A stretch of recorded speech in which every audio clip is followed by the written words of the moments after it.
नमस्ते। चलिए आज एक ऐसी जगह की कहानी में चलते हैं जो आज की भागती दौड़ती दुनिया से लगभग अछूती है। हिमालय की गोद में छिपा एक ऐसा स्वर्ग जहां जाकर लगता है मानो समय की रफ्तार ही धीमी पड़ गई हो। जी हां, हम बात कर रहे हैं हिमाचल प्रदेश की रहस्यमयी पांगी घाटी की। ये सिर्फ कहने की बात नहीं है। ये पांगी घाटी की असलियत है। सोचिए, एक ऐसी जगह जहां जिंदगी की लय आज भी सदियों पुरानी परंपराओं और मौसम के हिसाब से चलती है। पर सवाल ये उठता है कि आज के दौर में ये मुमकिन कैसे है। और बस यही वो सवाल है जिसका जवाब हम आज मिलकर ढूंढेंगे।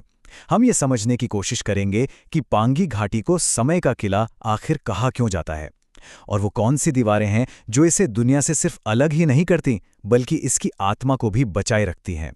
तो चलिए शुरू करते हैं।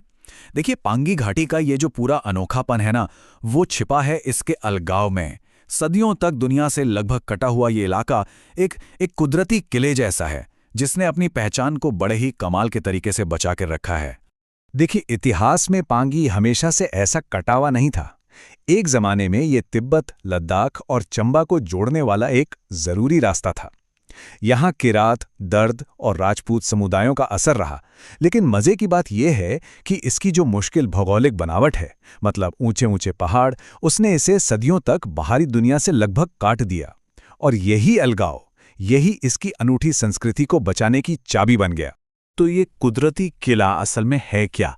वो कौन सी भौगोलिक दीवारें हैं जो पांगी की रक्षा करती हैं? चलिए जरा गौर से देखते हैं कि कैसे यहाँ का भूगोल ही इसका सबसे बड़ा गार्ड, सबसे बड़ा संरक्षक बन गया। सबसे पहले तो इसकी ऊंचाई देखिए। ये पूरी घाटी समुद्र तल से 3000 से 4500 मीटर की जबरदस्त ऊंचाई पर है। आप सोच सकते हैं, ये ऊंचाई ही इसकी सुरक्षा की पहली और सबसे बड़ी दीवार है। और इस किले में घुसने का जो मेन गेटवे है, वो है 4420 मीटर ऊंचा साच पास। लेकिन ये गेटवे साल में मुश्किल से सिर्फ 4 से 5 महीने के लिए ही खुलता है। बाकी के 7-8 महीने ये दरवाज़ा पूरी तरह से बंद हो जाता है। और जब ये दरवाज़ा बंद होता है तो सर्दियां बहुत क्रूर होती हैं। तापमान -20 डिग्री सेल्सियस तक गिर जाता है और भारी बर्फबारी वो इस पूरी घाटी को एक सफ़ेद चादर से ढककर दुनिया से एकदम अलग कर देती है। तो इसका मतलब ये हुआ कि पांगी में असल में एक नहीं बल्कि 2 दुनियाएं बसती हैं। एक है गर्मियों की दुनिया, अप्रैल से जून तक, जब सांच पास खुलता है, मौसम सुहाना होता है और घाटी का दुनिया से कनेक्शन फिर से जुड़ जाता है। और फिर आती है सर्दियों की दुनिया, नवंबर से मार्च तक। तब घाटी पूरी तरह कट जाती है और जिंदगी का एक ही मतलब होता है, सर्वाइवल और आत्मनिर्भरता। यही साइकिल, यही चक्र यहाँ के जीवन की असली लय है। तो अब जब हमने इस किले की दीवारों को तो समझ लिया है, तो चलिए अब इसके अंदर झांकते हैं। देखते हैं कि इस टाइम कैप्सूल के अंदर वो कौन से अनोखे सांस्कृतिक खजाने छिपे हैं जो इन्हीं मुश्किल हालात की देन हैं। चूंकि बाहरी दुनिया का असर बहुत कम रहा, तो यहाँ हर चीज में एक अलग बात है। यहाँ के ऊनी कपड़े और पश्मीना शॉल सिर्फ पहनावा नहीं है, बल्कि ठंड से बचाने वाले कवच हैं। खाना भी वैसा ही है, सत्तू और जौ मक्की की रोटी, जो मुश्किल मौसम में शरीर को ताकत देते हैं।